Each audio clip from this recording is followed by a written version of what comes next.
Déco dans le présent pour mieux construire l'avenir. La chronique d'Interentreprise avec Francette Florimond. Bonjour, j'espère que vous allez bien. Voilà un tout petit amendement glissé en loose dé, mine de rien, sous feuille quoi, dans la loi de finances pour 2025 et qui a été adopté sans vote par 49.3 aux assemblées et qui risque de faire mal aux auto-entrepreneurs de toute la France et particulièrement ceux des Outre-mer, dont ceux exerçant en Martinique, en Guadeloupe, en Guyane, à Saint-Martin et à Saint-Barthélemy. Pour bien comprendre l'étendue du problème, quelques chiffres.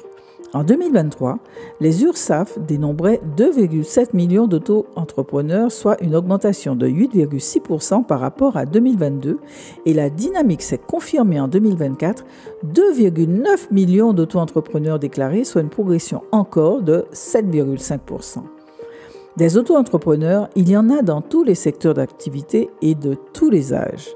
Par exemple, beaucoup de retraités complètent leur mince retraite de cette manière et beaucoup de livreurs de colis, voire de pizzas, sont des auto-entrepreneurs. Cela fait un moment que le gouvernement regarde ce bataillon gonflé et se demande comment davantage le taxer. Ainsi, depuis juillet 2024, le gouvernement a décidé de faire passer en 3 ans le taux global des cotisations des auto-entrepreneurs de 21,1% à 26,1%, soit plus 5% en 3 ans. Cela aussi va ramener de l'argent dans les caisses de l'État. Petit calcul. En 2023, toujours selon la Sécu, les auto-entrepreneurs ont réalisé tous ensemble un chiffre d'affaires de 7,28 milliards d'euros en progression de 5,5% par rapport à 2022. Vous avez vu que le nombre d'auto-entrepreneurs est en croissance forte en 2024. Donc, cette année encore, le chiffre d'affaires total est attendu en croissance.